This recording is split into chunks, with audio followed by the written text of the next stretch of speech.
ఎందుకంటే ఆయన ఎవరు వచ్చిన లేదు కాదు, ఆయన స్వయం ప్రకాశితులుగా ఉంటూ ఆయన సంపాదించుకుంటున్న వెలుగుని మనకి ఈ ప్రపంచానికి వెలుగునిచ్చి ఎంతో రకాల జీవరాశులకి ప్రాణాలు ఇచ్చేటువంటి ఒక మనిషిగా, ఒక త్యాగ పురుషుడుగా మనకు కనిపిస్తారు. అదేవిధంగా సూర్యుడు ఇచ్చేటువంటి వెలుగులు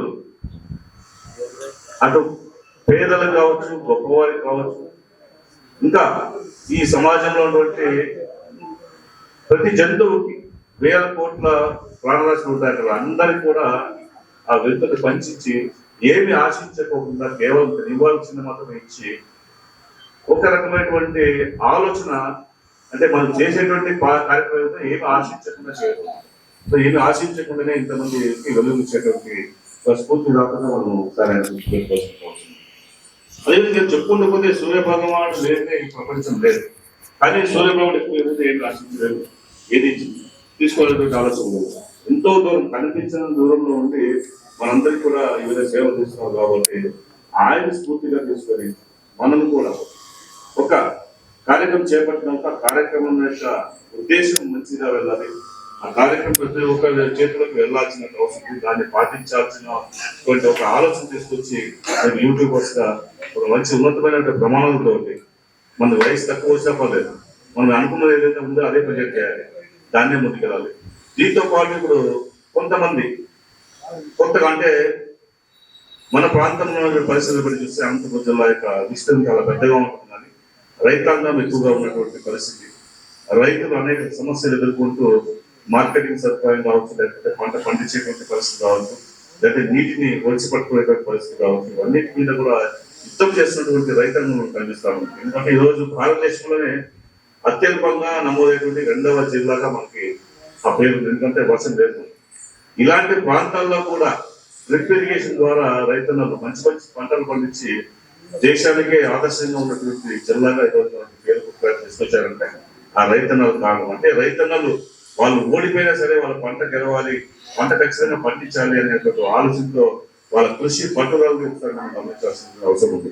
కాబట్టి ఈ పరిస్థితుల్ని కూడా జిల్లాలో ఎటువంటి పరిస్థితులు ఉన్నాయి, ఎవరెవరికి ఏమేమి అవసరం ఉంటుంది, ఎలాంటివి వస్తే ఇక్కడ మన అనంతపురం జిల్లా బాగుపడుతుంది, ఇంకా ఇంత మంచి కార్యక్రమం చేస్తే మన జిల్లా అభివృద్ధి చెందుతున్న ఆలోచనని మీరు కూడా పుస్తక రూపం, అంటే ముఖ పుస్తకం రూపంలో, ఫేస్బుక్ రూపంలో కావచ్చు, లేకపోతే యూట్యూబ్ రూపంలో కావచ్చు తెలియజేసి ప్రజాప్రతినిధులకి కొంచెం మన యొక్క మీ అనుభవాలు కావచ్చు, మీ ఎదుర్కొన్న సంఘటనలు కావచ్చు తెలియజేసి ఈ సొసైటీకి మంచి చేసేటువంటి ప్రయత్నం మనం చేయాల్సినటువంటి బాధ్యత. ఇలా చెప్పుకుంటూ పోతే అనేక సమస్యలు ఉన్నాయి. అన్ని సమస్యలు కూడా మనం ఒకదానికి ఒకరు తీసుకొని, పిల్లలు ఉన్నారు, స్టూడెంట్స్ ఉన్నారు, స్టూడెంట్స్కి ఏం కావాలి, ఇప్పుడు మనకి ఎలాంటి ఉద్యోగాలు కావాలి, ఎలాంటి చదువులు చదవాలి, వాటి మీద రీసెర్చ్ చేయడం, వాళ్ళకి అనుకోవడం, ఎక్కడ మనం తీసుకోవడం చెప్పడం జరుగుతుంది. అంటే ఈరోజు ఇదే గ్రంథాలయంలో కొంచెం మాట్లాడుతున్నాం కాబట్టి ఒక విషయం తెలియజేస్తాను. ఇక్కడ వెనకాల ఉమెన్స్ గ్రంథాలయం అవుతుంది, లైబ్రరీ. మొన్న ఇల్లు చూసాను, అయితే వెనకాల పెద్ద షేప్ చాలా బాగుంటుంది, అంత కంపల్సరీ జరిగిపోయి దాని ఉపయోగం లేకపోకుండా దాన్ని పడేసాను పక్కన పెట్టాను. ఇంత మంచి సెంటర్లో నగర నడిపోతున్నటువంటి ఆ యొక్క కన్స్ట్రక్షన్ ఆగిపోయింది కాబట్టి, అంటే కన్స్ట్రక్షన్ జరిగిపోయింది కానీ ఎవరు వాడుకోలేదు. అలాంటివి మీరు ఐడెంటిఫై చేసి వీటిని ప్రభుత్వం తీసుకొచ్చి ఇలాంటి కట్టడాలు ఉన్నాయి, వీటిని ఎవరు ఉపయోగించుకోవడం లేదా అనేటువంటిది మీ ద్వారా ప్రభుత్వాన్ని తెలియజేస్తే సొసైటీ మీరు పనిచేసిన అవుతారు. ఒకటి అలాంటి వాటిని మనం వెళ్ళి చూసిన తర్వాత వెంటనే రిపేర్ చేయించుకోవాలి. మన అనంతపురం జిల్లా నుంచి ఎవరైతే విద్యార్థులు ఉన్నారో వీళ్ళు బాగా చదవాలనే ఉద్దేశంతో దాదాపుగా 5 లక్షల రూపాయలు విలువ చేసేటువంటి పుస్తకాలను ఎంపీ ల్యాబ్స్ ద్వారా తీసుకొచ్చి IAS మరియు గ్రూప్ సర్వీసెస్ ప్రిపేర్ అయ్యేటువంటి వారికి అక్కడ లైబ్రరీ ఏర్పాటు చేసే. ఈ విధంగా మనకి దృష్టికి వస్తే మనం పేరెంట్స్ సిద్ధంగా ఉంటుందని మన దృష్టి రాకపోతే మేము కూడా చెప్పే పరిస్థితి. కాబట్టి యూట్యూబర్స్ అందరూ కూడా దయచేసి మన చుట్టుపక్కల ఉన్నటువంటి మన సమస్యల మీద ప్రధానంగా ఫోకస్ చేయండి. వాటి యొక్క పరిష్కారంలో మీరు కూడా భాగస్వామ్యం లేదని నేను సందర్భంగా కోరుకుంటున్నాను. అందరూ కూడా ఎవరి యొక్క ఇన్ఫ్లుయెన్స్ వాళ్ళు ఉంటుంది, చాలా ఇన్ఫ్లుయెన్సర్స్, ఎందుకంటే మీ ద్వారా ఒక 10,000 మంది, 20,000 మంది, 1,00,000 మంది మీకు సబ్స్క్రిప్షన్ అయింది కాబట్టి వాళ్ళ ద్వారా బయటకు వెళ్తే ప్రపంచానికి మీరు చేసేటువంటి మంచి కార్యక్రమాలతో పాటు సొసైటీకి పనికి వచ్చేటువంటి కార్యక్రమాలను తీసుకురాగలిగితే బాగుంటున్న ఉద్దేశం. కాబట్టి మీరు డిఫరెంట్ స్థాయిలో వెళ్ళండి, ఎక్కువ బాగా ఫోకస్ చేసేదంటే మన జిల్లా సమస్యలు తీసుకురండి. నిన్ననే గుర్తికోట ఉత్సవాలు నేను ప్రారంభించడం జరిగింది. ఎన్నో ఏళ్ళ నుంచి అనుకోవడానికి కానీ ఇంత కూడా చేయలేదు. మొత్తం వస్తారుగా ఈ అనంతపురం జిల్లాలో గుత్తికోట ఉత్సవాన్ని నిన్న మేము ప్రారంభించడం అనేది నాకు అదృష్టంగా భావిస్తాను. ఎందుకంటే ఎంతో విశిష్టమైనటువంటి అది మనకు లభించినటువంటి ఒక వారసత్వ సంపద. ఎప్పుడో పురాణంలో అంటే దాదాపు 1000 సంవత్సరాల క్రితం ఉన్నటువంటి మొఘలులు పరిపాలించినటువంటి రాజ్యం కావచ్చు, లేకపోతే చోళులు పరిపాలించిన రాజ్యం కావచ్చు, విజయనగర సామ్రాజ్యం కావచ్చు, లేకపోతే మరాఠా వీరు పరిపాలించినటువంటి ఆయన కోట కావచ్చు, అదేవిధంగా బ్రిటిషర్లు పాలించిన కోట కావచ్చు. ఇంత పెద్ద చరిత్ర ఉండే వారసత్వ సంపదని మనము ప్రపంచాన్ని తెలియజేస్తే కొంతమంది చూస్తే ఇంకా మనకు కూడా ఒక ఆలోచన వస్తుంది. అంటే మనం ఈ రాయలసీమలో ఈ అనంతపురం జిల్లాలో పుట్టినాము, మనం గతంలో మనం అంత రాజుగా పనిచేసినారు, ఈ పరిపాలన చేశారు ఈ ప్రాంతాన్ని, అంటే ఎంత గర్వంగా మనసు ఆ సందర్భంగా చెప్పుకోవడం కోసం గుర్తుకోవడం వచ్చేవాడిని ఇంత ఘనంగా తీసుకోవడం జరుగుతుంది. అంటే ఇలాంటి విషయాన్ని మీరు ఎక్కువగా తీసుకురాగలిగితే మనం కూడా ప్రజాప్రతినిధులుగా ప్రభుత్వం తీసుకెళ్లి నిధులు తీసుకొచ్చి ఆ కార్యక్రమాన్ని వేదిక మీద ఉన్న పెద్దలందరికీ నా హృదయపూర్వక ధన్యవాదాలు. ఎంపీ గారికి అందరికీ మా హృదయపూర్వక ధన్యవాదాలు.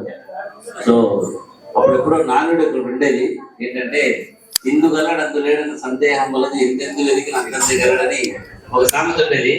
ఆధునిక కాలంలో మనందరికీ సోషల్ మీడియా అనేది పెద్ద ప్లాట్ఫామ్.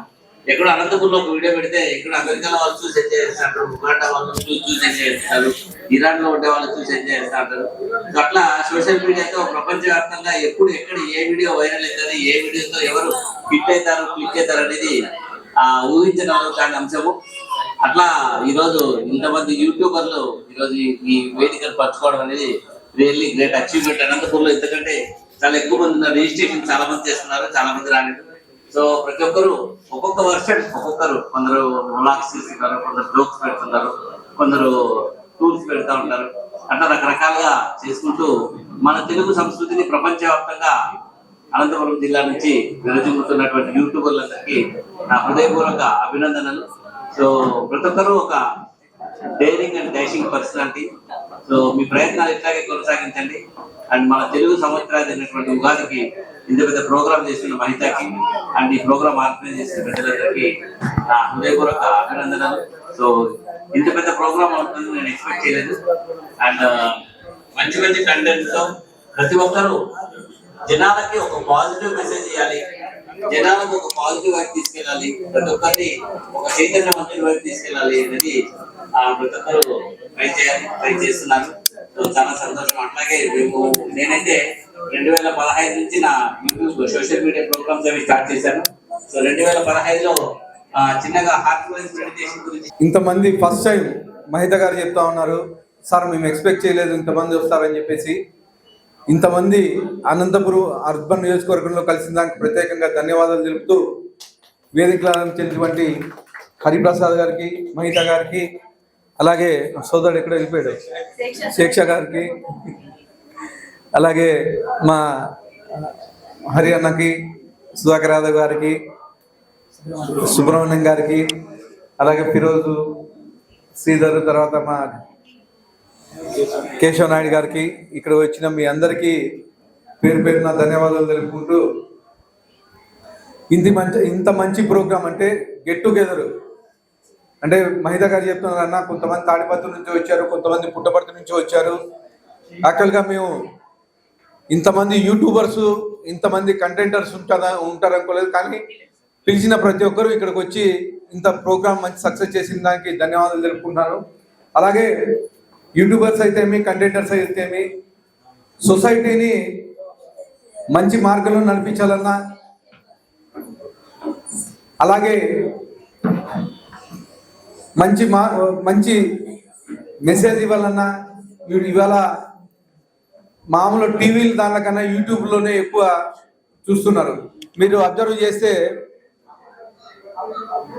యూట్యూబ్ కానీ వీళ్ళకి కానీ 20 లక్షలు వ్యూస్ వస్తే మామూలు టీవీలకి వీళ్ళకి ఇప్పుడు 5 లక్షలు దాటట్లేదు. టీవీలు చూడడం మానేశారు, చేతిలో సెల్, యూట్యూబ్. అది ఇర్రెస్పెక్టివ్ ఆఫ్ ఏజ్. 10 ఏళ్ళ నుంచి 70-80 ఏళ్ళ వరకు ఊర్లలో కానీ ఈరోజు పొద్దు పోకపోతే ఫస్ట్ యూట్యూబ్ ఓపెన్ చేస్తారు. యూట్యూబ్ ఓపెన్ చేసి ఏ ప్రోగ్రామ్ చేస్తున్నారు, ఏంటి, ఎవరు బాగా చేశారని చెప్పి చూస్తూ ఉంటారు. దీనికి నేనే ఉదాహరణ. ఎందుకంటే నైట్ టైం ఏదైనా టెన్షన్గా ఫీల్ అవుతుంటే ఫస్ట్ హరిప్రసాద్ గారు యూట్యూబ్ ఓపెన్ చేసి అన్న నేను అబద్ధం చెప్పట్లేదు, అబద్ధం చెప్పట్లేదు. ఎందుకంటే మన స్లాగ్, మన అనంతపూర్ స్లాగ్, ఆ స్లాగ్లో ఒక కమ్మదనం ఉంటుంది. ముఖ్యంగా పల్లెటూరు స్లాగ్ ఎక్కువ ఉంటుంది. అంటే పంచె కట్టుకొని నిక్కర్ వేసుకొని ఏం బాయ్ జనాలకు నేను అడగనే స్కిట్లు చేస్తే చాలా ఇష్టం అన్నమాట. నేను అడగనే అది కాదన్నా, మామూలుగా ఈ గొర్రెలు కాసి ఏం పోయి గొర్రెలు ఎక్కడ పోయినాయి, ఇలాంటివన్నీ అంటే మన స్లాగ్ ఎక్కడ పోయినా ఆ ఒక ఫీల్ ఉంటుంది అన్నమాట. దాంట్లో నేను మీ యూట్యూబర్ అభిమానినే. ఖచ్చితంగా అనంతపూర్లో మీకు ఏం సపోర్ట్ కావాలన్నా, ఎలాంటి సపోర్ట్ కావాలన్నా నేను ముందుంటానని చెప్పేసి తెలియజేస్తా ఉన్నాను.